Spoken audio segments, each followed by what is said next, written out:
Hello guys, ndinokugamuchirai futi zvekare mune chimwe chirongwa chemasecrets nemaconfessions pano pachannel yaAunty Mamo. Zvisinei guys, ndati ndimbouyawo neshura randatumidzirwa neama2k zvakaoma mufunge. Anyway, regai ndingopinda straight munyaya yedu yandauya nayo in this episode. Hi Aunty Mamo, please post for me. Chitupa changu ndokumbura kuti muvige. Muite kuti ndisambogara zvangu ndazikanwa zvamu chose. Aunty Mamo, ine ndiri musikana ane makore 20 ekuberekwa. Ndinogara nastep mother vangu nestep brother yangu nababa vangu. Amai vangu inini vakasiyana nababa vangu. Kutaura chokwadi, looking at my brother, he is a very hot guy.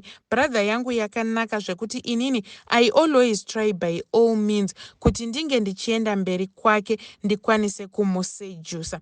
Brother yangu uyu ndakatanga kumuchiva the moment that he walked in vachizogara mumba medu namama vake. Saka inini naye takabva tatanga kuwirirana zvekuti takava so close zvekuti our parents were very happy kuti inini nebrother yangu tawirirana because vaiti vana vashoma vanozvigona izvozvo. Ndakabva ndatanga kuti kana tiri vaviri inini nebrother yangu ndinenge ndichingofarira zvekuti tinge tichihagana nekukisana. Ndakatanga kumusejusa zvekuti ndaiti kana ari muroom make ndinopinda ikoko, then ndobva ndamuti uya tigare tiite nyaya, even though chero iye ari busy, but because my brother munhu uya wekuti ari soft, ari simple, hana pressure, taibva tagara tobva tatanga kuita nyaya. Apa time yatinenge tichiita nyaya, inini nyaya dzangu dzinenge dzakangorerekera kunyaya dziri romantic. Ndaizoti kana ndabuda muroom make ndaibva ndamupa hagi,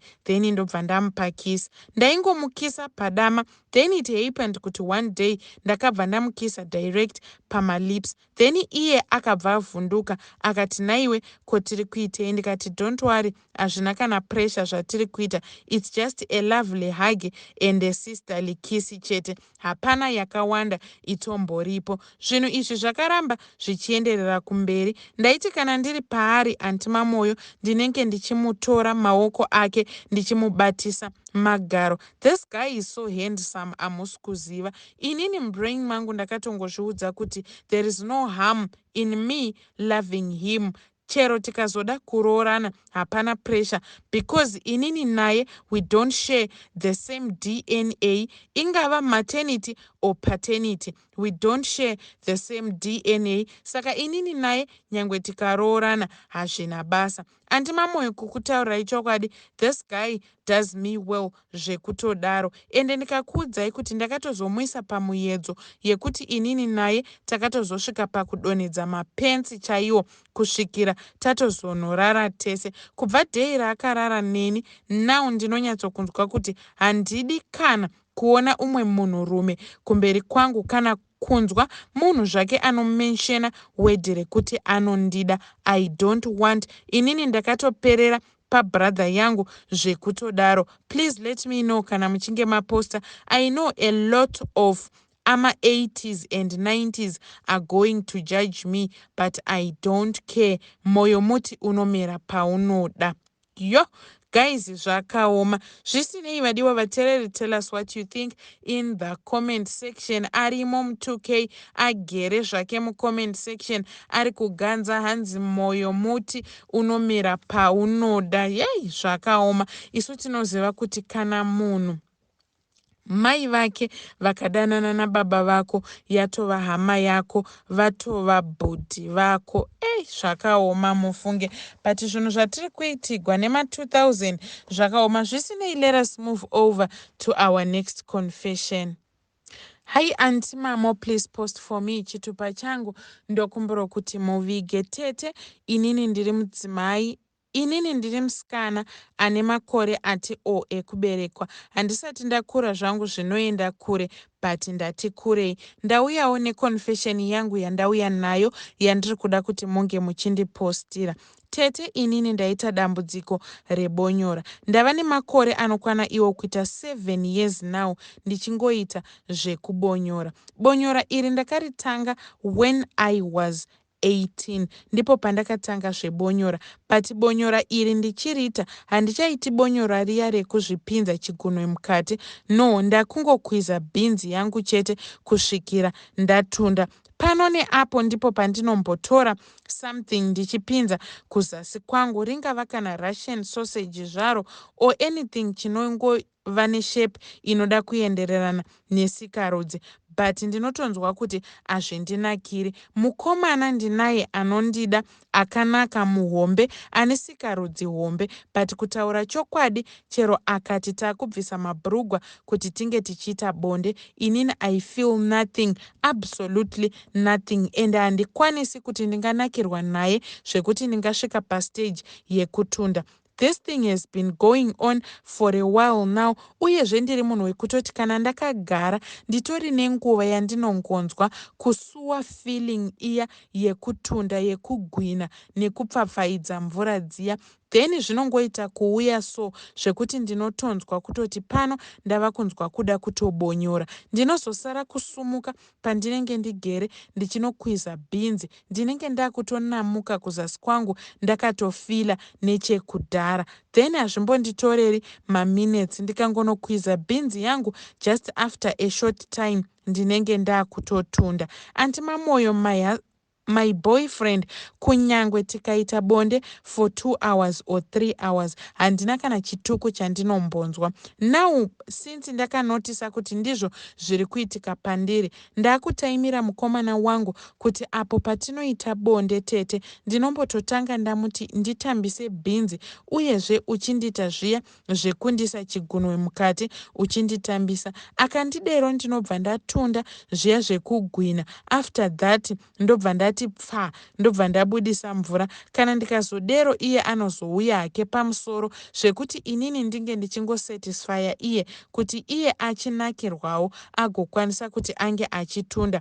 But inini zvekuti ndingava ndichatundiswa nemunhurume, inini kwandiri hazvichashandi, ende uyezve I don't think kuti it will ever work.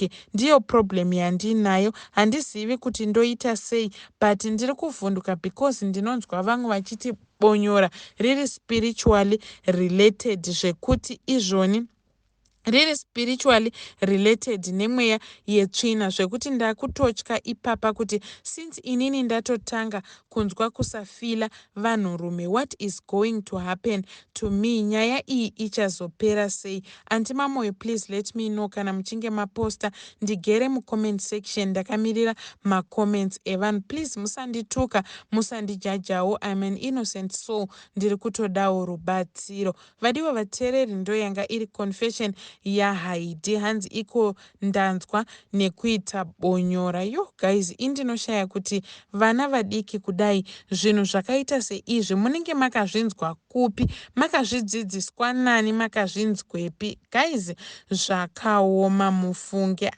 Zvisinei, mubatsireiwo veduwe kune vanoziva kuti bonyora racho anokwanisa kuti arirege sei.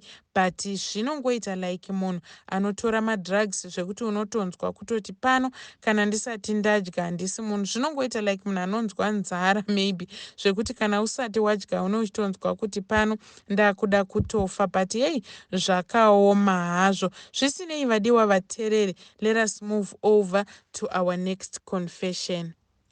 Hi Auntie Mamo, please post for me. Chitupa changu ndokumbura kuti muvige. Chitupa vigai kuvigisisa chaiko. Auntie Mamo, inini ndiri mudzimai ane makore 32 ekuberekwa. Ndiri kuda kungoreururawo confession yangu iyo yekuti inini ndiri kuita bonde nemwana wemurume wangu anova mwanasikana. Ini ndakaroorwa nemurume wandakawana aine mwana wake nemudzimai wake vakaseparata, and he told me kuti mudzimai wake akamusira mwana achibva awambuka kuenda kumhiri kwemakungwa, saka mwana akasara ari mukastodi yake. Takadanana nemurume wangu zvakanaka-naka. Aindizivi kuti mweya rudzii wakapinda pandiri, but all along kumashure uku inini ndainge ndisitori ngochani, ende nanau naizvezvi handisi ngochani, ende uyezve I don't believe kuti ndiri ngochani. Saka zvakaitika ndezvekuti pandakadanana nemurume wangu takazosvika paextent yekuti ainge aakuda kundiroora, then he said I should move in. I moved in. Murume uyu aigara nemwana wake nehanzvadzi yake. Apa ainge achitaura kuti hanzvadzi yake akuda kuenderera kumberi nechikoro chake. Zvisinei, inini pandakasvika hanzvadzi yake haana kuzombogara time yakareba, akabva atozongoendawo kuchikoro. Takasara tikagara nemwana uya. We became so close. Mwana uyu iye ane makore anokwana kuita 19 ekuberekwa. Akatonyorawo form 6 yake munhu agere pamba. But inini naye takangotanga kuita zviye zvekuti tikatarisana mumaziso so straight, hapana aikwanisa kubwaira kana kunge achicheuka. One day inini takatozongopatika takutongokisana antimamoyo. Mumisire takutoona mavideos evanhu vanenge vachiita bonde vari vakadzi vega. Takutodzidzisana kubonyora paya tichitotundisana. Takutodyana bhinzi zvishoma nezvishoma. Gumisire chatova chijairira. Takutodzidzisana kuyamwana mazamu paya. Takutoita zvese zvinoitwa nengochani dzechikadzi. But murume wangu hatombozvizivi kuti ndizvo zviri kuitika. Apa mwana wake, she is still a virgin. Masikati ini ndinenge ndiine mwana wake, ndikakudzai kuti makuseni tinomuka toklina toita basa redu topedza. The whole day tinoswera takavharirana mumba tichingova pamubhedha tichingotundisana chete nani-stop. Tinenge tichingodyanana bhinzi nekungotundisana the whole day. Tinozomuka pamubhedha around kuma 4 times atinenge takuziva kuti murume wangu inini akudzoka. I don't know, maybe inhau yekuti ndakaita step mother kumwana muhombe here inini ndiri mudiki, because the daughter is 19, inini ndiri kuma-30s ikoko. Antimamoyo, I don't know, and I'm beginning to enjoy this whole thing. I'm losing self-control zvachose pazvinhu zvese izvi zviri kuitika. Chero my husband ndakutonzwa kuti murume chaiye chaiye hachatondinakiri zvekutodaro, unlike manakirirwo andinoitwa nezvizvi zvatinoswera tichiita nemwana wake. Antimamoyo, ndo yanga iri confession yangu. Please let me know kana muchinge maposta, ndichazoteverera mucomment section. Vadiwa vateereri, pane nhau inonzi nhau yemweya yetsvina. Mweya yetsvina iri kutenderera munyika zvekuti ikakujuma usinganamati ikagara pauri inokushandisa zvekuti unova an agent of the devil, wakarivara uyezve usingafungiri. Ndiwo mashoko angu chete andiinawo. Mazhinji muchamanzwa kubva mucomment section kuvateereri, uyezve mazhinji ndinomasira kwamuri kuti imimi vateereri munge muchibatawo basa muchitiudza zvamunofunga pamusoro penyaya yakaita seiyi, nekuda kwekuti izvi hazvipo. Chirudzii chekuti unouya kuzowanikwa mumusha wosvika wodanana nemwanasikana, wodanana nabambo vake at the same time. This is an abomination. Mashura chaiwo chaiwo akapetwa kasingagumi. Anyway guys, ngatichisanganai hedu zvekare mune zvimwe zvirongwa zvinotevera. Don't forget to comment, like and subscribe.